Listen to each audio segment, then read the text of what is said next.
आणि आता सविस्तर बातमीपत्राच्या सुरुवातीला आताची सगळ्यात मोठी बातमी आपण बघतोय। मुंबईला दूषित पाणी पुरवठा होत असल्याचं समोर आलंय। भेंडी बाजार, वांद्रे पूर्व, कुलाबा, कफ परेड आणि सांताक्रूज मध्ये सर्वाधिक दूषित पाणी पुरवठा होतोय।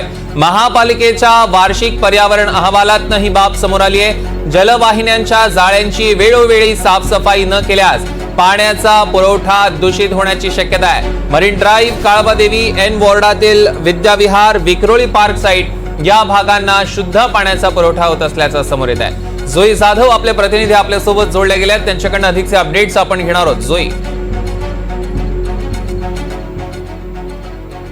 सौरभ, सगळ्यांनाच माहित आहे पाणी हे प्रत्येकासाठी किती महत्त्वाचं आहे। आपल्या जगण्यासाठी पाणी हे खूप इम्पॉर्टंट रोल प्ले करतं। मात्र जर तेच पाणी आपल्या जे जीवनासाठी महत्त्व असतं ते आपलं जीवन घेण्यासाठी होत असेल तर मग हाच प्रश्न उपस्थित झाला आहे।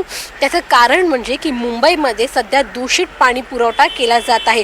कोणत्या भागांमध्ये तर वांद्रे पूर्व, कुलाबा ह्या भागांमध्ये, त्यासोबतच सांताक्रूज झालं आणि जर आपण पाहिलं तर मग इतरही काही ठिकाणी आहेत मुंबईमध्ये जिथे दूषित पाण्याचा पुरवठा केला जात आहे।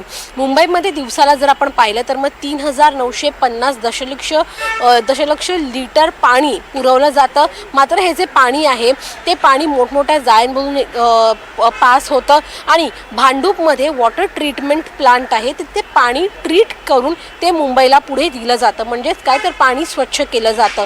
मात्र ज्या जाळ्यांमधून हे पाणी पास होतं त्या जाळ्यांवर कचरा साचला आहे आणि तो कचरा वेळोवेळी साफ केला जात नसल्यामुळे हे पाणी दूषित होत असल्याचं थेट आता मुंबई महानगरपालिकेच्याच अहवालामध्ये स्पष्ट झालं आहे।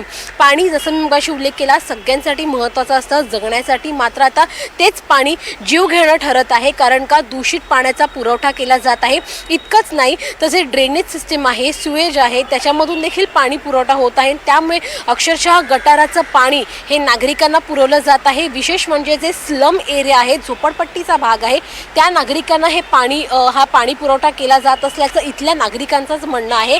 आणि त्या व्यतिरिक्त आपण जर पाहिलं तर मग पाण्याला एक विशिष्ट घाणेरडा वास देखील मारतो, अशी देखील तक्रार या नागरिकांची आहे। त्यामुळे जे पाणी जगण्यासाठी महत्त्वाचं असतं तेच पाणी आता लोकांचा जीव घेत आहे, अशी तक्रार लोकांची आहे। आणि हे लोकांचंच नाही तर मुंबई महानगरपालिकेने देखील त्यांच्या अहवालामध्ये स्पष्ट केलं आहे की जाळ्या साफ केल्या जात नाहीत आणि वेळोवेळी या जाळ्या साफ न केल्या गेल्यामुळे पाणीचा दूषित पुरवठा होत आहे।